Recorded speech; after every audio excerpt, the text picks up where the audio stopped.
Hi everyone, welcome to today's video. I am well and I hope all of you are doing very well. Today's video is on section 269 ST. In previous video we have discussed section 269 SS, section 269 SS, section 269 T. Today we will discuss section 269 SD. All these three videos were introduced by the government to prohibit tax fraud in the economy as well as to promote the digital economy. All these three video deal with these three sections deal with the cash transactions at the limit up to which the cash transaction can be undertaken.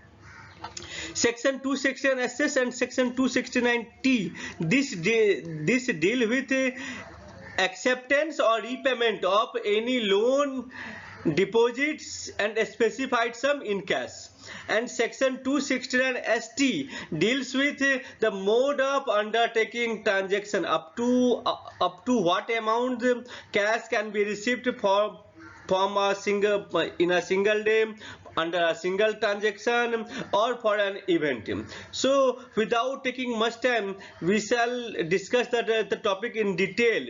There is a heavy penalty provision. So awareness of this section is compulsory for all of us. My purpose of making this video is just to make you aware, because in the court of law ignorance is not an excuse. So without taking much time, I just start my section 269 ST. Section 269 ST. Section 269 SD. What this section says? This section says no person shall receive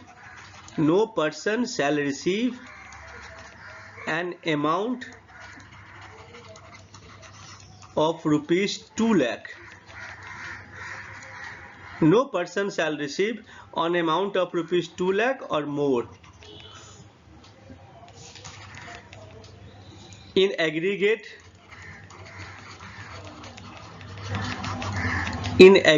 from a person in a day in respect of a single transaction,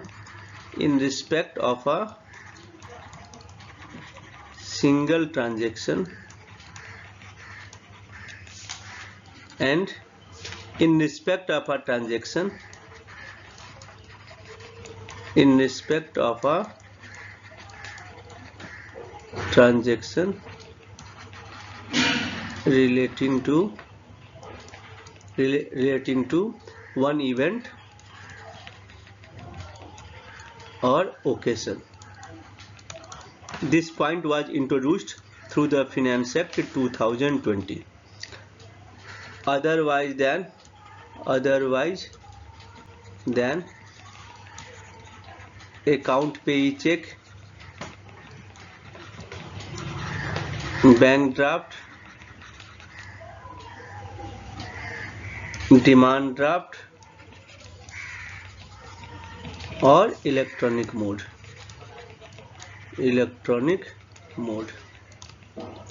What this section says? This section says that no person shall receive an amount of rupees 2 lakh or more.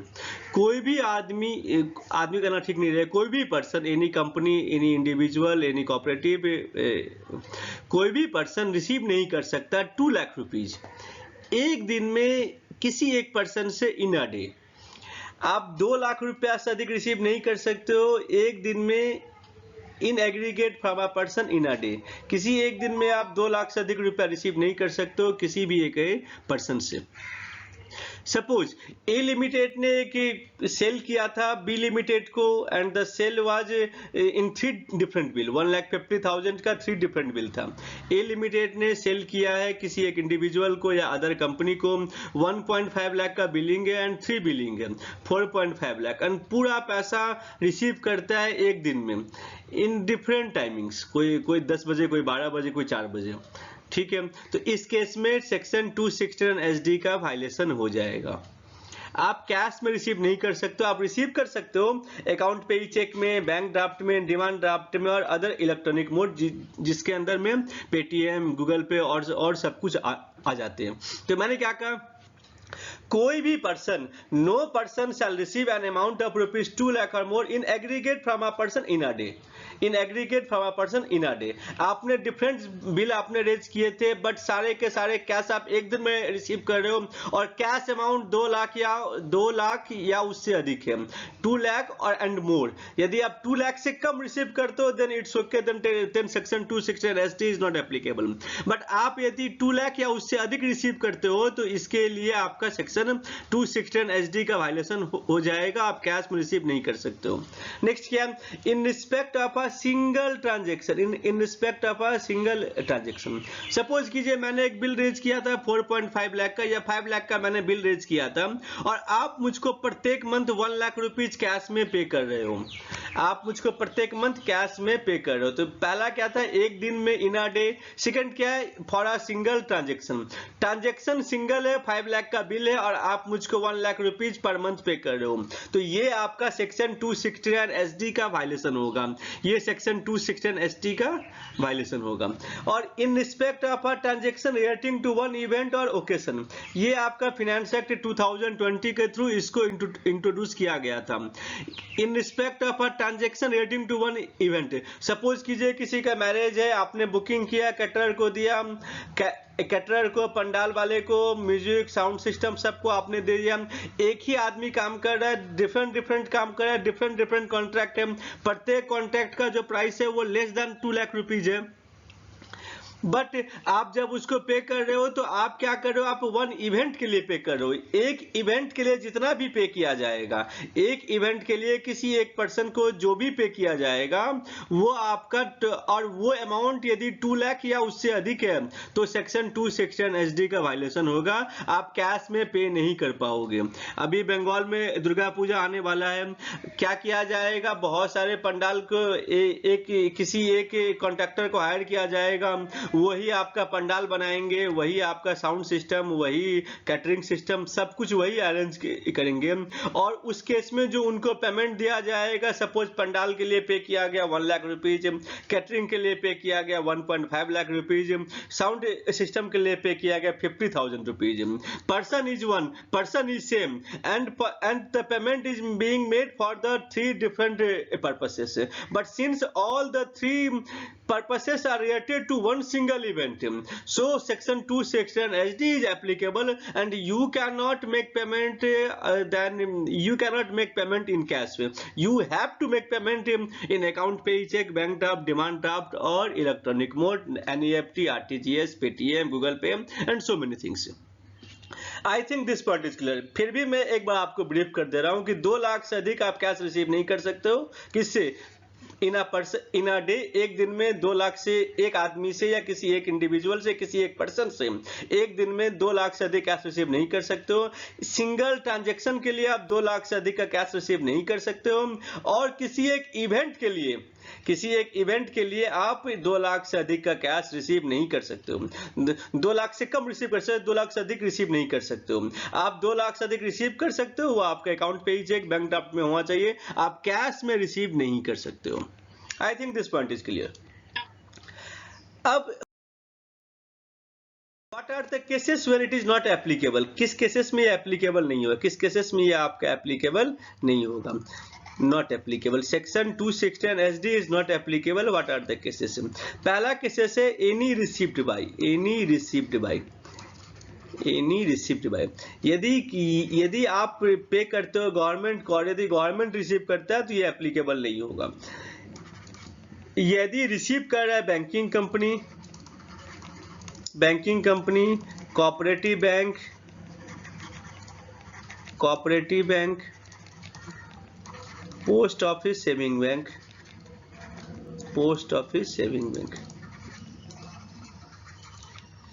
if you have taken a loan from a banking company and you are repaying the loan in cash, then section 216 SD is not applicable. But section 216 SD ST is not applicable only when the payment is being made to banking company, cooperative bank and post office saving bank. Here NBFC is not covered. For this, there is a circular. We can discuss that part of the circular in the next slide, in the coming slides. So not applicable, when it is not applicable, it is not applicable. Section 216 SD is not applicable when the amount is received by the government or banking company, cooperative bank, and post office saving bank. Second, this is not applicable for the transaction which is covered under section 269 SS. The transactions which is covered under section 269 SS. 269 SS के अंदर में क्या transactions आते हैं? 269 SS deals with the receipt of any loan, deposits and specified sum. Specified sum means advance taken in lieu of sale of the immovable property. जो भी आप advance लेते हो immovable property को सेल के लिए, वो आपका सेक्शन 269 SS के अंदर में कवर्ड है. And the limit and the cash limit and the limit of taking cash is less than 20,000 rupees. If you receive 20,000 or more in regarding for the purpose of loan, deposits and specified sum, and if you are receiving 20,000 and more in cash, then there is a violation of section 269 SS. So those transactions which are covered in section 269 SS, that transaction is not covered under section 269 SD. Under section 269 SD means 269 SD is not applicable on receipt of loan, deposits and the advance received in lieu of immovable property, in lieu of transfer of immovable property. Clear है? Next क्या है? And the such other persons as may be notified by government through notification in the official gazette. So again I am repeating these slides in a summarized way. When section 269 SD is not applicable when the amount is received by the government, banking company, cooperative bank, post office, saving bank, and the transactions which are already covered in section 269 SS, for those transactions section 269 SD is not applicable. And there are some class of transaction, class of persons or as may be notified by the government in the notification issued in the official gazette. So these are not covered these are not covered for section 269 SD. Now as this point says that such other person, class of person or transaction as may be notified by the government. So after this, government has issued several notification. We will discuss all these notification in the coming slides. What are the notifications? Notifications are notifications number 28 by 2017. Notification number 28 by 2017 dated 5th April 2017. In this notification, central government issued a notification regarding non-applicability of section 269 SD. So section, as per this notification, section 269 SD is not applicable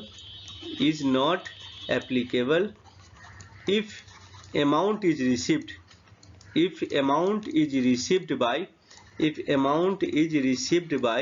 if sum is received by under our transaction received by banking company, post office saving bank and cooperative bank.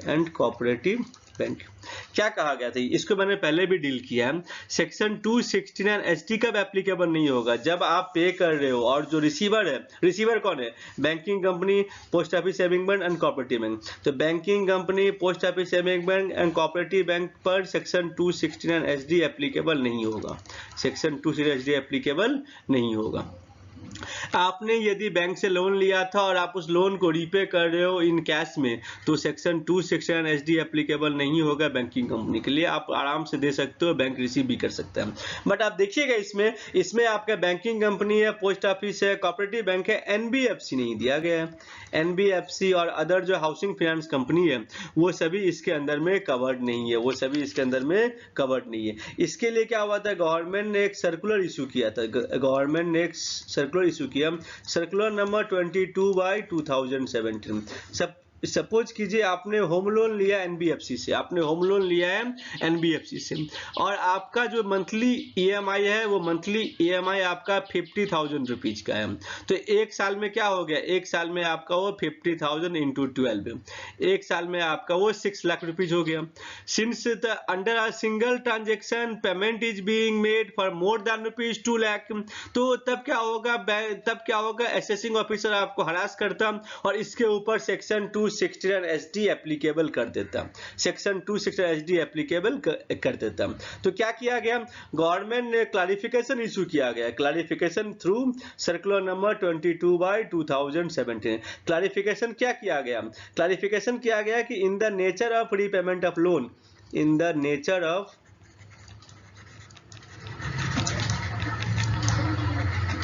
repayment of loan to NBFC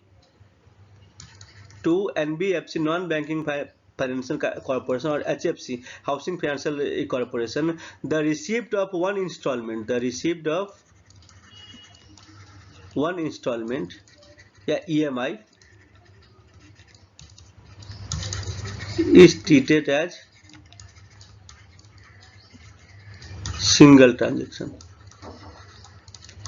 इसका मतलब क्या हुआ, इसका मतलब ये हुआ कि आपने यदि एनबीएफसी से या हाउसिंग फाइनेंस कॉर्पोरेशन से आपने यदि लोन लिया है, तो आप लोन का जो प्रत्येक ईएमआई रहेगा, every EMI is to be treated as a single transaction.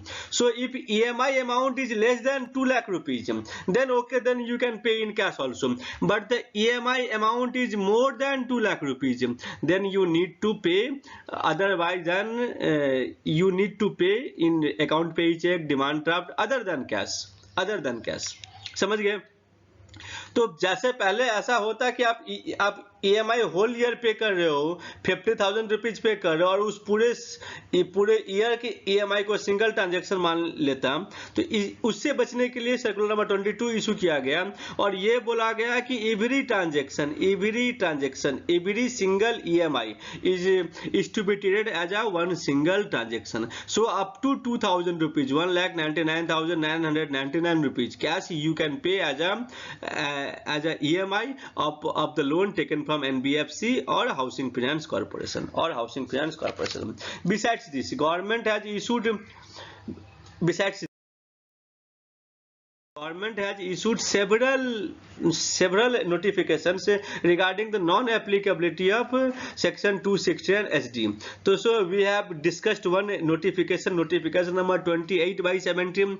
We have discussed also a circular number 22/2017, and again we are discussing here notification number 55/2017, 55/2017 dated 3rd July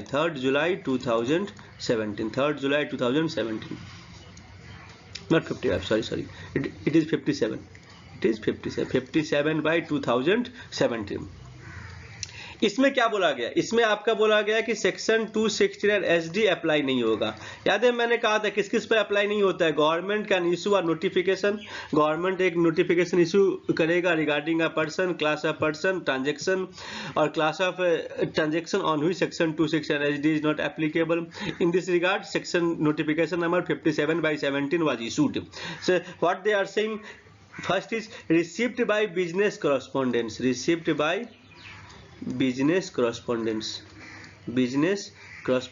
on behalf of banking company,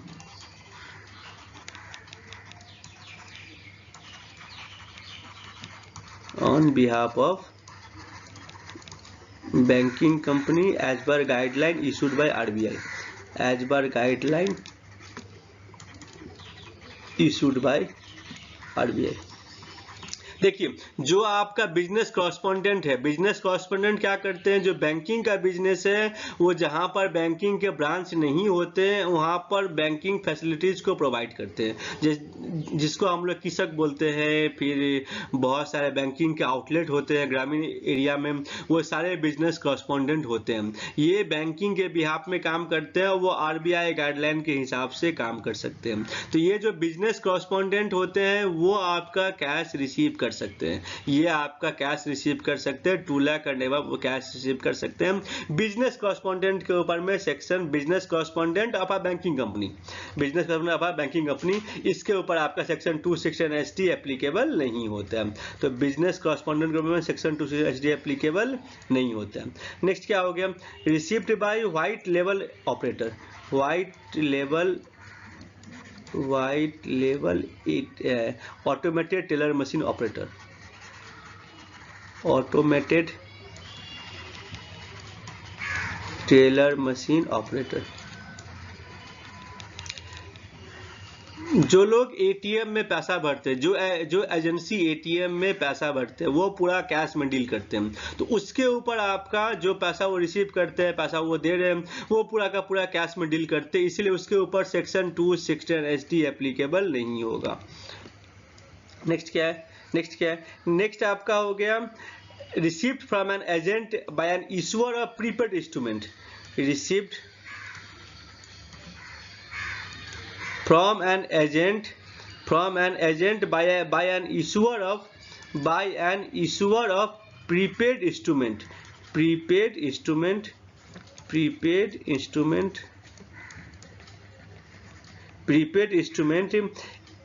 as authorized by RBI as authorization issued by RBI under Settlement System Act, under Payment and Settlement System Act, by an issuer of prepaid instrument authorized by RBI, under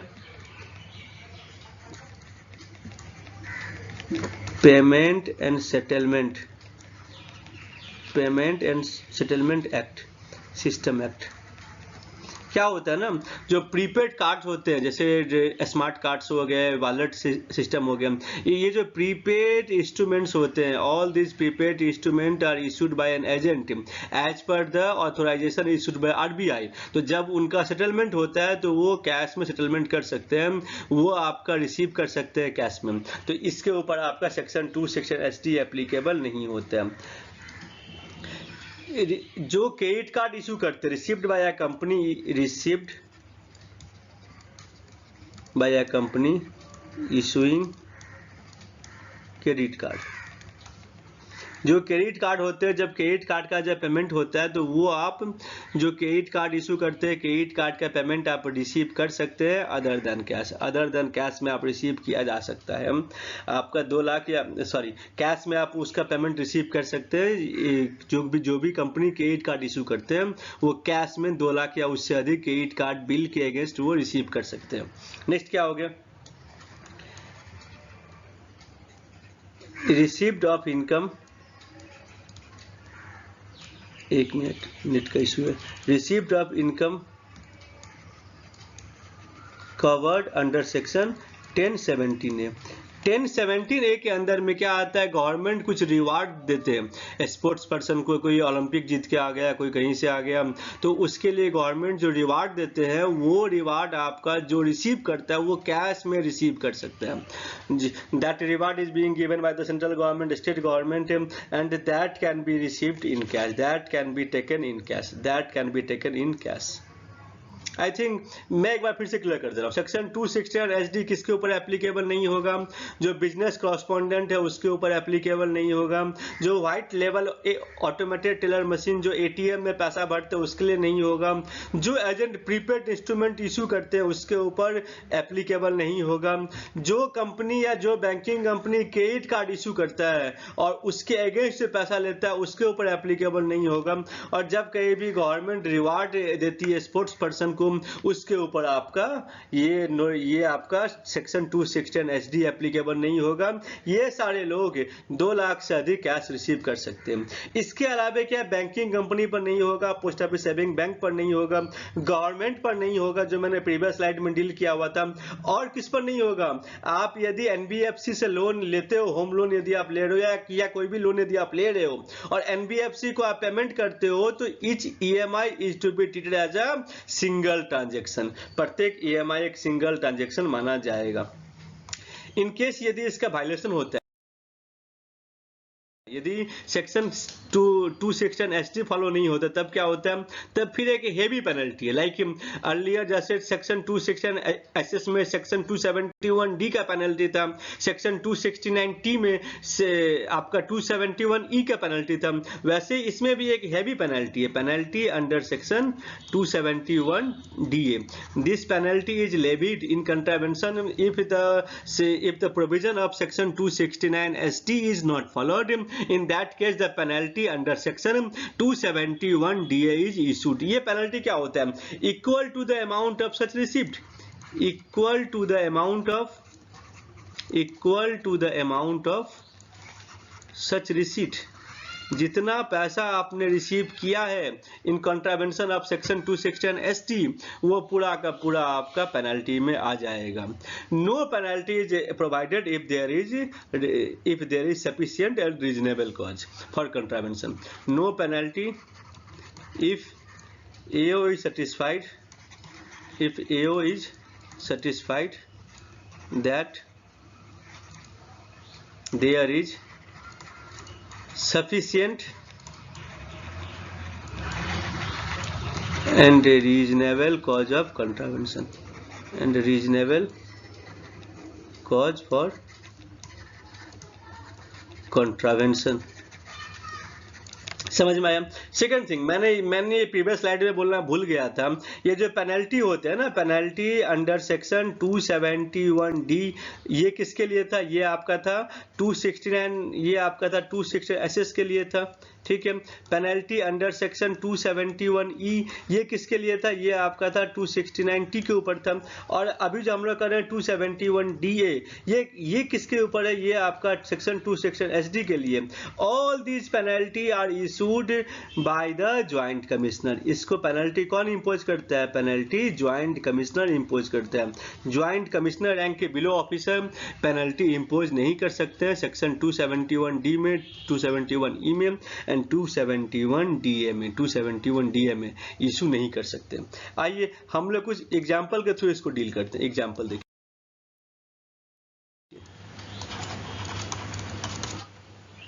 जैसे मैंने आपको पहले कहा था कि एक marriage है, marriage में बहुत सारे प्रोग्राम्स हो रहे हैं, कोई आपका कैटरिंग है, कोई टेंट का काम करता है और सभी का पेमेंट हमको मिला के चेक करना पड़ेगा।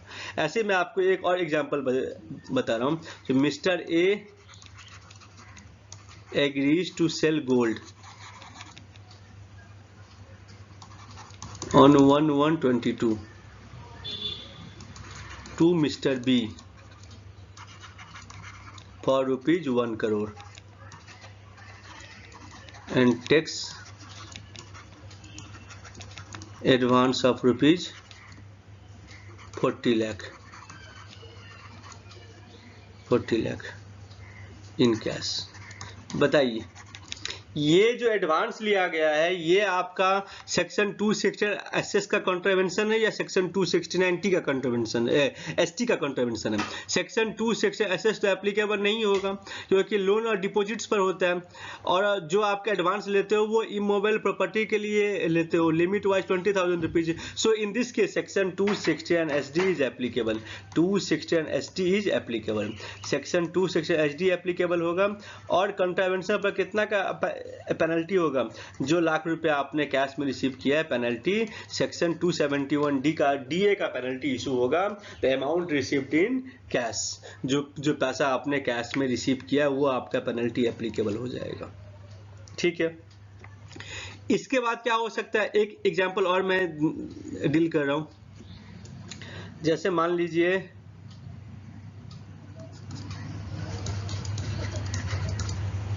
मिस्टर ए जैसे सपोज कीजिए आप गए गोल्ड खरीदने के लिए, और आपने 4 लाख रुपीज का ज्वेलरी बाय किया, क्या आप पेमेंट कैश में कर पाओगे? नहीं, आप पेमेंट कैश में नहीं कर पाओगे। आपने ज्वेलरी बाय किया, आपको पे करना पड़ेगा इन अकाउंट पे ही चेक। 2 लाख से कम का है तो आप कैश में बाय करो, कोई इशू नहीं है, लेकिन जैसे ही 2 लाख से ऊपर का होगा आप कैश में बाय नहीं कर पाओगे। समझ में आया? आपको अकाउंट पे ही चेक, डिमांड ड्राफ्ट आपको उसके थ्रू पे करना पड़ेगा। जो ज्वेलरी शॉप या जो कोई भी यदि लेता है तो ये आपका कॉन्ट्रावेंशन होगा। कॉन्ट्रावेंशन आपके लिए नहीं होगा जो बाई कर रहे हो, कॉन्ट्रावेंशन उसके लिए होगा जो रिसीव कर रहा है, कॉन्ट्रावेंशन उसके लिए होगा जो आपका रिसीव कर रहा है। समझ में आया? आप यदि आपने पे किया, सपोज कीजिए मैं एक जमीन सेल कर रहा हूं और मैंने पूरा का पूरा पैसा कैश में ले लिया, जमीन मैंने सेल किया 10 लाख रुपीज का और मैंने पूरा कैश में लिया। एडवांस वाले केस में तो सेक्शन 2 सेक्शन ऐसे से आ जाएंगे, लेकिन एडवांस नहीं है, मैंने पूरा का पूरा जमीन मैंने सेल किया, पूरा का पूरा मैंने कैश में ले लिया, तो ये आपका कवर्ड हो जाएगा किसमें? ये आपका सेक्शन 269 ST के अंदर में कवर्ड हो जाएगा और पेनल्टी एप्लीकेबल होगा। किसके ऊपर एप्लीकेबल होगा? जो दे रहा है वो नहीं, जो ले रहा है वो।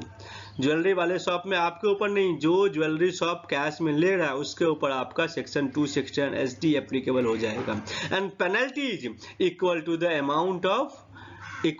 Amount of sum received in cash. जितना रुपया आप कैश में रिसीव करते हैं, बहुत हार्श पेनल्टी है, इसलिए ये पेनल्टी इम्पोज किया गया ताकि फ्यूचर में कोई इसका वायलेशन नहीं हो और लोग इसको माने वायलेशन करने से पहले 100 बार सोचे, क्योंकि इतना ह्यूज पेनल्टी है। सो फ्रेंड्स, आज के लिए इतना ही। Thank you for today. I hope आप लोग को मेरा वीडियो अच्छा लगा होगा। आप you must write in the comment section. I love to read your comments and give reply on that. In case if you have any query you can mail me. My mail ID is amjaclasses.ca.cma@gmail.com. Thank you friends. Thank you for today. Thank you.